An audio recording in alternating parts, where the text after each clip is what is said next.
Interesado ka bang malaman kung paano mamuhay ang mga samurai? Ito ay ang pelikulang The Last Samurai na pinalabas noong 2003. Ating alamin ang masalimuot na buhay ni Algren. Ang istorya ni Nathan Algren, isang dating kapitan ng United States Army na isang alcoholic, ay nangyari noong panahon ng 1876. Pagkatapos umalis sa hukbo, kumikita si Algren sa pamamagitan ng pagsasalaysay ng mga kwento ng giyera sa mga manonood ng gun show sa San Francisco, isang karanasan na nagpalala sa kanyang kalusugang pangkaisipan at mas lalong naging dahilan para uminom siya ng alak. Pinaalis si Algren dahil sa kanyang patuloy na kalasingan. Si Algren, na may mga bangungot tungkol sa kanyang pagkakasangkot sa mga kalupitan ng India, ay buong sama ng loob na tinanggap ang isang alok mula sa kanyang dating commanding officer. Nag-aalok si Bagley kay Mr. Omura, isang Japanese businessman, ng posisyon bilang trainer para sa bagong Imperial Japanese Army ng gobyerno ng Meiji Restoration sa kanluran.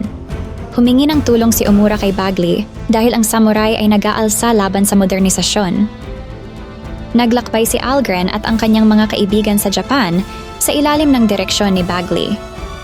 Nariyan si Sergeant Zebulon Gant, isang dating katrabaho ni Algren sa hukbo, at si Simon Graham, isang tagasalin sa Britanya na may matinding interes sa samurai upang tumulong. Ang mga conscript na kulang sa sapat na pagsasanay at kagamitan at mga magsasaka ang bumubuo sa bagong grupo ng Japanese Army. Sinusubukan ni Algren ang lahat ng kanyang makakaya na ayusin ito. Ngunit bago pa man makapag-ensayo ng maayos ang mga lalaki, sinalakay ng commander ng insureksyon na si Katsumoto ang isang daanan sa labas ng kanyang teritoryo. Ibinigay ni Bagley kay Algren ang utos na kunin ang mga bagong conscript sa pakikipaglaban kay Katsumoto. Tumututol si Algren at nagbibigay ng katibayan ng kawalan ng karanasan at mahinang pagsasanay ng mga sundalo. Pinakalma ni Bagley ang mga alalahanin ni Algren at inutusan ng isang rehimiento na hanapin at labanan si Katsumoto. Dahil ang mga Amerikano ay hindi itinuturing na mga mandirigma, lumipat si Bagley sa likuran at inutusan si Algren na gawin din ito. Tumanggi si Algren at naging personal commander ng regiment. Natatakot ang mga conscripted na magsasaka sa panahon ng labanan, sa kabila ng pinakamahusay na pagsisikap ni Algren na pamunuan at bigyan sila ng inspirasyon. Ang hukbo ay inaatake ng samurai at ang mga sundalo ay nagkalat sa takot. Habang si Gant at Algren ay naninindigan at nakikipaglaban sa ilang samurai, napatay si Gant ni Hirotaro, isang nakapulang maskara na samurai, at si Algren ay natumba sa kanyang kabayo. Sa isang nasirang sibat na may watawat ng puting tigre, desperadong itinaboy ni Algren ang maraming samurai habang naglalakad. Naalala ni Katsumoto ang isang pangitain niya habang nagninilay-nilay nang mapansin niya ang bandila sa sibat. Nang kumuha si Algren ng sibat sa lupa at sinaksak si Hirotaro sa lalamunan, si Hirotaro, ang bayaw ni Katsumoto ay napatay. Pinipigilan ni Katsumoto ang kanyang mga sundalo na patayin si Algren at kinuha siya bilang isang bilanggo dahil tinitingnan niya ang kanyang nakita bilang isang tanda. Nagsimulang magpagaling si Algren sa isang bahay na pag-aari ng pamilya ni Hirotaro na kinabibilangan din ng kanyang asawa na si Taka, ang kanyang dalawang anak na sina Higen at Magojiro, at ang anak ni Katsumoto na si Nobutada matapos ihatid ng kanyang mga tauhan sa kanilang liblib na nayon. Unti-unting bumabawi si Algren mula sa kanyang pag-inom at ang mga bangungot mula sa kanyang kakilakilabot na nakaraan nagsimulang umangkop sa buhay na yon kahit na hindi siya sanay sa mga tradisyon ng Hapon. Sa kalaunan ay nakilala niya si Katsumoto na nagpapakita ng interes kay Algren at nagsimulang makipag-usap sa kanya ng madalas. Bilang resulta, pareho silang nagkakaroon ng malaking paggalang sa isa't isa. Inamin ni Algren sa kanyang notebook na hindi siya nakaranas ng kapayapaan bago lumipat kasama si Katsumoto at ang kanyang mga kamag-anak. Si Taka ay unti-unting umibig kay Algren sa kabila ng kanyang hindi natitinag na katapatan sa kanyang yumaong asawang si Hirotaro, lalo na pagkatapos niyang maobserbahan ang dalawa. Si Algren ay nagsasanay ng swordsmanship at nakukuha na niya ang respeto ng village samurai.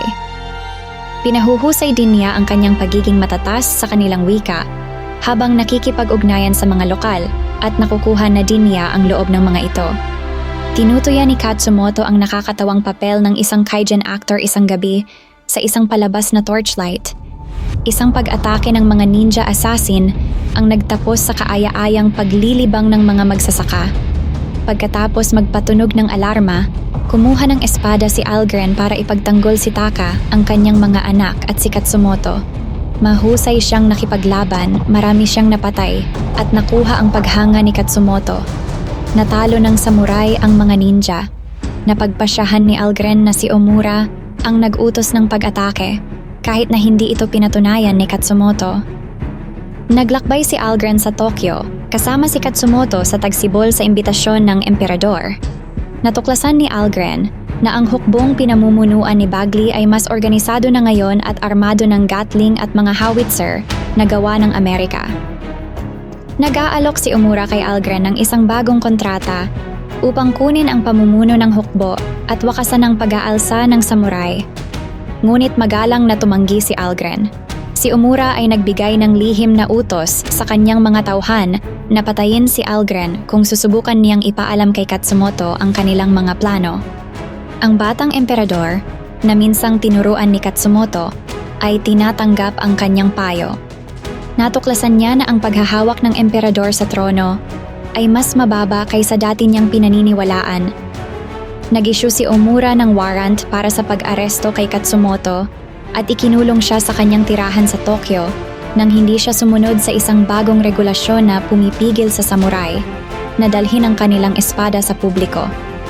Si Algren ay nagsisikap na alertuhan si Katsumoto na siya ang target ng isang pagtatangkang pagpatay. Tinambangan ng ilan sa mga tauhan ni Omura si Algren habang naglalakad siya sa kalye patungo sa kanyang tirahan. Pinatay ni Algren ang lahat ng kanyang mga kaaway nang walang anumang armas, na kanyang natutunan habang naninirahan kila Katsumoto.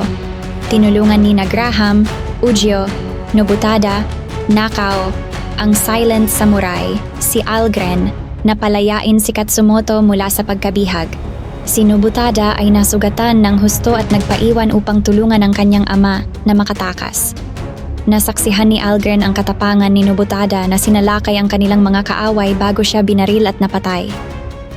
Nang malaman ni Katsumoto na ang 2 batalyon na humigit kumulang 2,000 miyembro ng Imperial Army sa pangunguna ni Omura at Bagley ay sumusulong upang harapin ang samurai, nagdadalamhati pa rin siya sa pagkawala ng kanyang anak.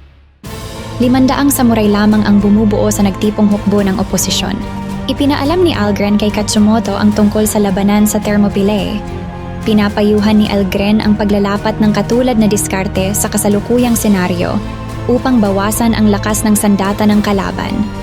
Nakatanggap si Algren ng katana mula kay Katsumoto bago ang labanan. Naghalikan sila ni Taka habang paalis si Algren at inaalok din sa kanya ni Taka ang armor mula sa kanyang namatay na asawang si Hirotaro.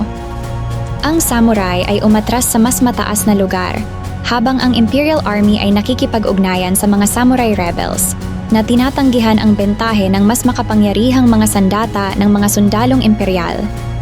Ibinigay ni Omura ang inaasahang utos na isulong ang mga sundalo ngayon din. Nagpahayag si Bagley ng mga reserbasyon at nagmungkahi na magpadala muna ng mga reconnaissance squad upang suriin ang lupain, ngunit hindi siya sinunod ni Omura at iginiit ang isang buong pag-atake na humantong sa mga sundalo na magmartsa patungo sa isang bitag. Nagsimula silang magsaboy ng apoy sa paligid para mapatay ang ilang mga sundalo at pagkatapos ay naglunsad ang samurai ng mga volley ng arrow sa mga infantrymen. Bago pa magkaroon ng pagkakataon ang nagkahiwa-hiwalay na grupo ng mga sundalo para makabangon mula sa pagsalakay ng arrows, isang grupo ng mga samurai swordsmen, kabilang sina Katsumoto at Algren, ang umatake sa kanila.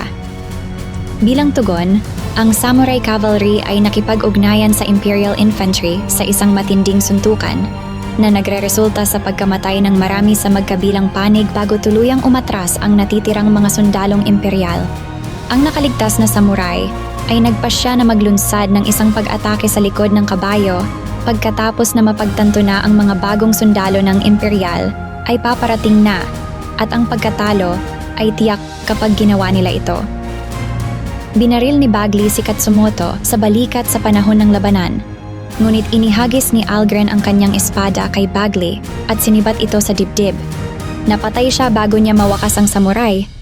Unti-unting naubos ang mga samurai sa pamamagitan ng Gatling gun pagkatapos nilang sumulong sa Imperial Rear Line. Ang kapitan ng mga tropang imperial na unang tinuruan ni Algren ay naantig nang makita ang naghihingalong samurai na buong tapang na lumaban sa kabila ng superior na lakas ng baril ng mga sundalong imperial. Habang nanonood ng Bushido, hiniling ni Katsumoto na tulungan siya ni Algren na isagawa ang seppuku. Sumunod si Algren at winakasan ang buhay ni Katsumoto. Ang mga sundalong imperial na pinamumunuan ng kanilang kapitan ay yumuko at lumuhod sa harap ng namatay na samurai na nagpapakita ng kanilang patuloy na paggalang sa naunang utos.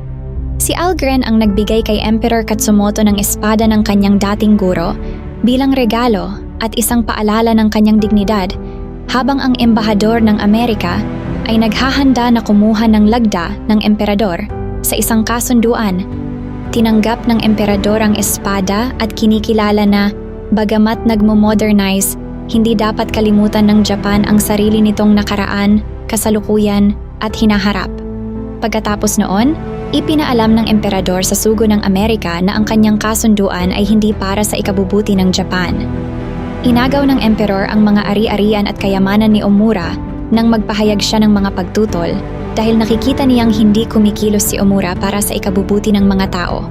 Ang emperor ay tumugon sa pamamagitan ng pag-alok ng espada ni Katsumoto at pagsasabi sa kanya na gumawa ng seppuku matapos ang pagtatangka ni Omura na tumutol. Ibinaba lamang ni Omura ang kanyang ulo at umatras. Hindi na nakita muli si Algren. Malamang na bumalik siya kay Taka sa Samurai Village.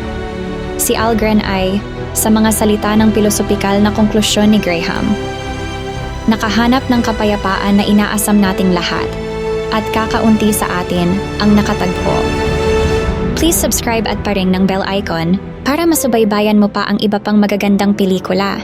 Pa-comment at like na din sa ilalim. Maraming salamat sa panonood.